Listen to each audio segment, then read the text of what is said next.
कोशिश करेंगे। तो जो हमारा थर्मोडायनेमिक्स का लेक्चर होने वाला है, इस लेक्चर में मैं आपको स्टेट ऑफ सिस्टम बताऊंगा, प्रोसेस क्या होती है उसके बारे में डिस्कस करेंगे, इसकी ब्रॉडर क्लासिफिकेशंस के बारे में हम जानेंगे, और प्योर सब्सटेंसेस की डेफिनेशन, गिब्स फेज रूल, ये एक बेसिक रूप में जानेंगे। फिर जीरोथ लॉ ऑफ थर्मोडायनेमिक्स जानेंगे, उसके एप्लीकेशन से कैसे हम टेम्परेचर को मेजर करते हैं वो समझेंगे, और कैलिब्रेशन ऑफ थर्मोमीटर्स क्या होती है वो हम समझेंगे। तो चलिए एक एक करके इसको समझने की कोशिश करते हैं, ठीक है। तो देखते हैं। देखिए, पहला हमारे पास आता है state, state of the system. State of the system क्या होता है? कोई भी अगर आप सिस्टम ले रहे हो तो ये सिस्टम का इक्विलिब्रियम पॉइंट, कोई भी सिस्टम का एक इक्विलिब्रियम पॉइंट, सपोज दैट मैं अगर कोई सिस्टम कंसीडर कर रहा हूँ तो इस सिस्टम का अगर इन्वायरमेंट के साथ इक्विलिब्रियम पॉइंट है, मतलब यहाँ एक स्पेसिफाइड टेम्परेचर है, एक स्पेसिफाइड प्रेशर है, एक स्पेसिफाइड वॉल्यूम है, जितनी भी प्रॉपर्टीज़ हैं वो स्पेसिफाइड हैं, तो this is the state of the system. अगर कोई सब्सटेंस दूसरे स्टेट में है तो वो दूसरे पॉइंट पे लाई करेगा, उसका टेम्परेचर अलग, प्रेशर अलग, वॉल्यूम अलग, ये होता है। उसका टेम्परेचर, प्रेशर, वॉल्यूम चेंज हो जाएगा। तो ये हमारे पास कुछ केसेस में ये हो सकता है कि टेम्परेचर सेम हो लेकिन प्रेशर डिफरेंस हो, वॉल्यूम डिफरेंट हो, तो उस केस में भी स्टेट बदल जाएगा। मतलब एक पर्टिकुलर पॉइंट पे अगर इक्विलिब्रियम इस्टेब्लिश्ड है तो इक्विलिब्रियम इस्टेब्लिश्ड है तो वो उस पर्टिकुलर स्टेट में, पर्टिकुलर ऑब्जेक्ट की, पर्टिकुलर सिस्टम की स्टेट होगी, ठीक है। इसको हम एक सिंपल एग्जांपल में हम ये कह सकते हैं कि कोई भी इक्विलिब्रियम कंडीशन, किसी पर्टिकुलर सिस्टम की कोई भी इक्विलिब्रियम कंडीशन जो है, that is the state of the system. Now what is process? Process क्या होती है? प्रोसेस, प्रोसेस जो है that is change of state, change of state, change of state.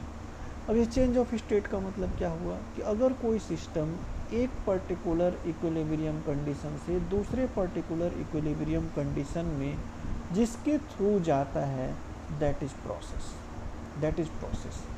Change of state, एक स्टेट से दूसरे स्टेट में मूव कर गया, मतलब इसका जो इक्विलिब्रियम कंडीशन था वो एक स्टेट से दूसरे स्टेट में चेंज हो गया। First equilibrium condition second equilibrium condition पे पहुंचने के लिए जो यूज किया गया, that is process. Change of state जो है उसको हम प्रोसेस बोलते हैं। अब बात आती है कि थर्मोडायनेमिक्स में प्रोसेस कितने टाइप की होती है। तो प्रोसेस दो टाइप की होती है। फर्स्ट होता है that is quasi static process, quasi static process. ध्यान समझ लीजिए, अगर हम स्पीड ऑफ द प्रोसेस पे बात करें तो that is quasi static, quasi static process. And second part is non quasi static, non quasi static process, quasi static process.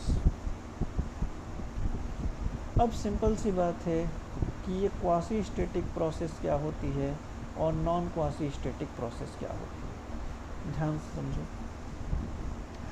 Quasi static process क्या होता है कि अगर हम किसी प्रोसेस को, जब प्रोसेस जो है इनफाइनाइटली स्लोली हो रहा है, मतलब every point in this particular process is the equilibrium condition, is the equilibrium condition, then it is said to be quasi static process। बहुत ही स्लो, इन्फाइनाइटली स्लो होती है, तो जो प्रोसेस होती है उसका हर पॉइंट एक इक्विलिब्रियम कंडीशन को रिप्रेजेंट करने लग जाता है और एक वेल डिफाइंड स्टेटस में होता है। तो उस वैसी प्रोसेस को हम क्या बोलते हैं, that is quasi static process. अगर मैं बात करूँ, सपोज दैट अगर मैं पीवी डायग्राम बनाता हूँ, प्रेशर वॉल्यूम डायग्राम बनाता हूँ, तो अगर मैं क्वासी स्टैटिक प्रोसेस की बात करूँगा तो क्वासी स्टैटिक प्रोसेस में हर पॉइंट वेल डिफाइंड होगा, हर पॉइंट वेल डिफाइंड होगा। तो ये जो है एक कांस्टेंट लाइन से, एक कंटिन्यूअस लाइन से ये प्रोसेस ज्वाइन की जाएगी, तो that is quasi static process, quasi static process. अगर नॉन क्वासी स्टैटिक प्रोसेस की बात करें तो that processes are very fast processes, वो फास्ट प्रोसेस होती है, उसमें हर एक पॉइंट कोई आपको पता नहीं होगा, you will not be able to check every point, but you know only initial and final one. By what path it has reached to here, you are not able to predict because the process is very fast. So these processes are joined by dotted line on PV diagram. So these processes are joined by dotted line on PV diagram. That must be very much clear. तो दो तरह की process हमने पढ़ ली, एक होती है quasi static process और दूसरी होती है नॉन क्वासी स्टैटिक प्रोसेस। अगर दूसरे तरह की हम क्लासिफिकेशन पे जाएं प्रोसेस में, तो जो प्रोसेस का क्लासिफिकेशन आता है that is reversible process and irreversible process. Reversible process and irreversible process बहुत इम्पोर्टेंट है। Reversible process and irreversible process, तो देखो रिवर्सिबल प्रोसेस, रिवर्सिबल प्रोसेस का मतलब क्या होता है? If you are changing the state of a particular, if you are changing the state of a particular system from point 1 to point 2, suppose that point 1 हो गया और point 2, then you must be capable of returning from 2 to 1 without leaving any trace on the environment. अगर आप बिना किसी environment पे कोई trace उत्पन्न किए हुए, मतलब कोई उस चेंज का ट्रेस एनवायरनमेंट पर ना दिखे, एंट्रोपी की जनरेशन ना हो, if you are capable of returning to the initial stage, such kind of process is called reversible process. इसको हम रिवर्सिबल प्रोसेस बोलते हैं।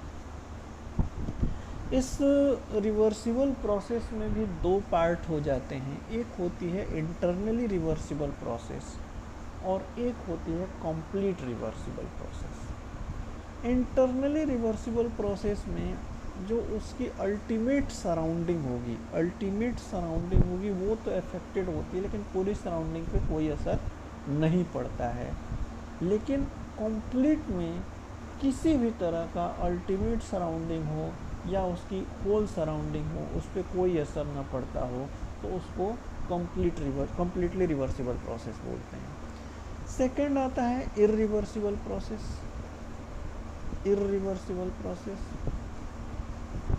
इरिवर्सिबल प्रोसेस दुनिया की हर प्रोसेस जिसमें फ्रिक्शन इन्वॉल्व है, जिसमें कुछ ना कुछ इरिवर्सिबिलिटी होती है, तो आप अगर फाइनल से इनिशियल से फाइनल पे जाते हो, इनिशियल से फाइनल पॉइंट पे जाते हो और फिर फाइनल से इनिशियल पे आते हो, तो definitely you are living some trace on the environment, you are leaving some trace on the environment in the form of losses in energy.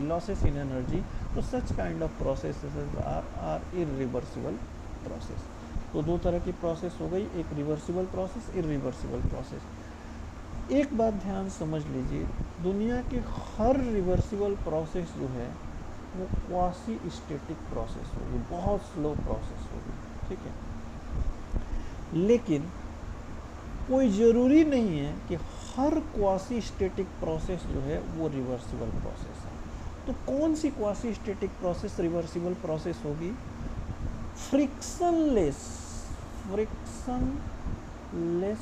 Quasi static process जो होगी दैट इज रिवर्सिबल प्रोसेस। ये आपको दिमाग में रखना है हमेशा के लिए।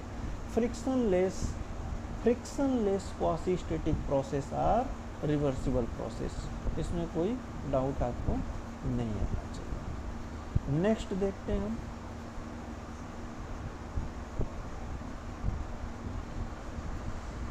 नेक्स्ट टॉपिक हमें क्या पढ़ना था, ये तो हमने पढ़ लिया, प्रोसेस पढ़ लिया, इसकी क्लासिफिकेशन पढ़ ली। अब हमारा था pure substances definitions and Gibbs phase rule introduction. अच्छा जी, तो ये प्योर सब्सटेंसेस क्या होते हैं?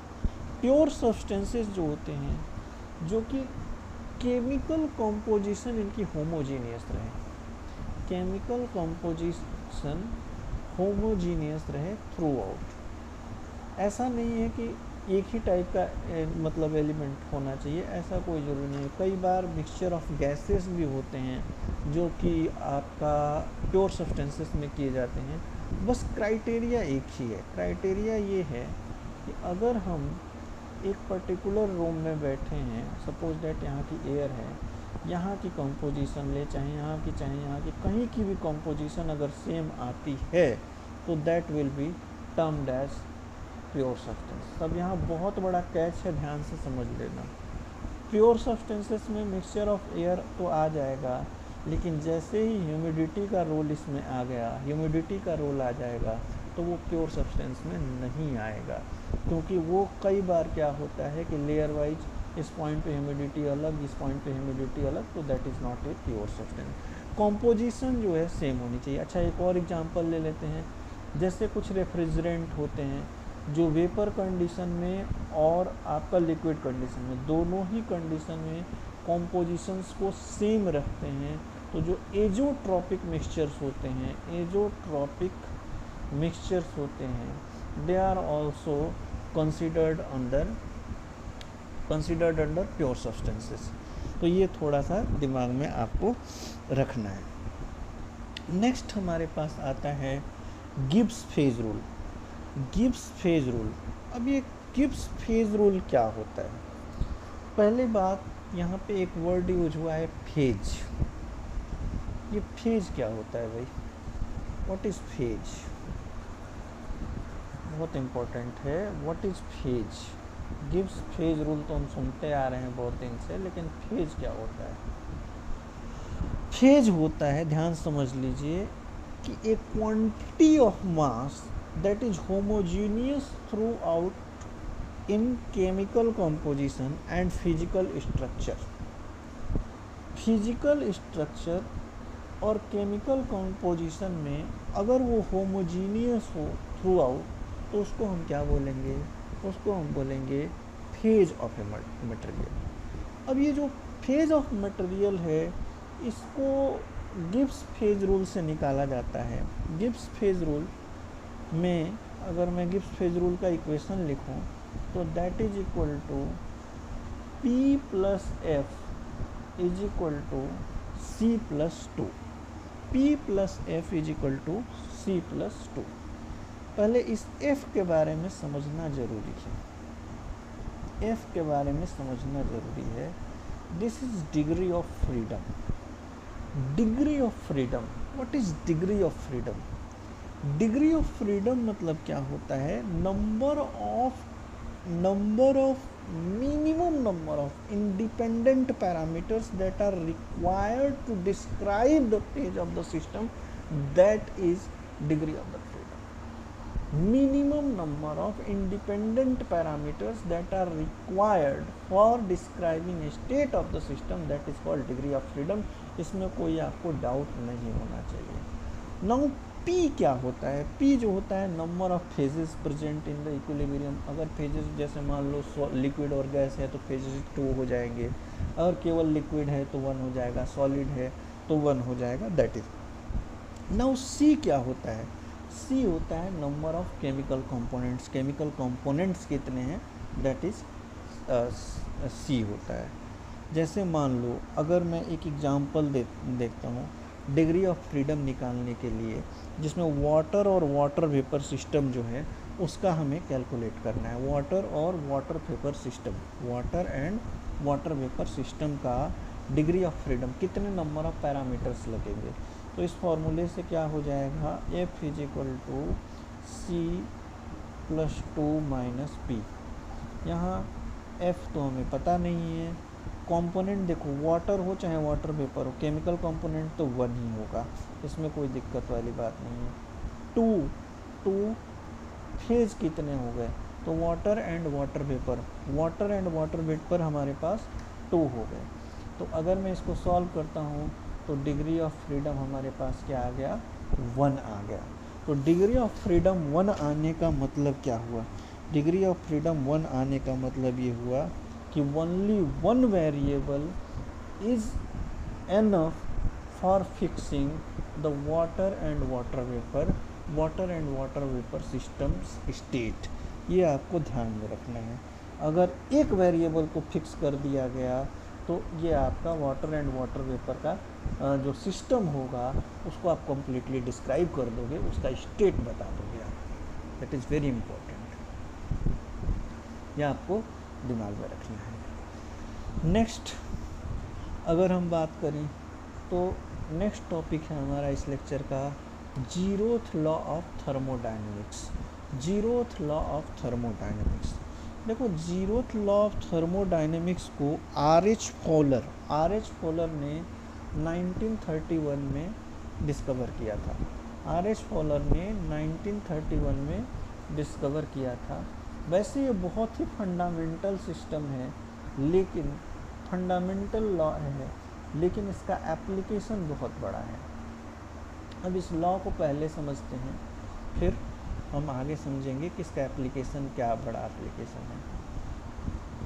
अगर हम देखें तो कोई बॉडी ए है, कोई बॉडी बी है, कोई बॉडी सी है। तो अगर बॉडी ए बॉडी सी से थर्मल इक्विलिब्रियम में है, बॉडी बी बॉडी सी से थर्मल इक्विलिब्रियम में है, तो बॉडी ए और बी भी आपस में थर्मल इक्विलिब्रियम में होंगे। ये है आपका जीरोथ लॉ का statement. If a body A is in equilibrium with body C and body B is also in equilibrium with body C, then body A and body B will be in thermal equilibrium with each other. ये आपकी property है zeroth law of thermodynamics है। ये zeroth law of thermodynamics है। अब ये zeroth law of thermodynamics क्यों important हो जाता है, क्योंकि जो इसका यूज करके हम थर्मोमेट्रिक प्रॉपर्टीज़ को मेजर करने का काम करते हैं, और मेजर प्रॉपर्टी टेम्परेचर मेजरमेंट का हम काम करते हैं। ठीक है, अब जहाँ भी टेम्परेचर मेजरमेंट की बात आती है तो हमारे पास थर्मोमीटर्स की बात आने लगती है। तो अब हम थर्मोमेट्री की स्टडी डिटेल में नेक्स्ट लेक्चर में करेंगे। ठीक है, ओके, मिलते हैं नेक्स्ट लेक्चर में।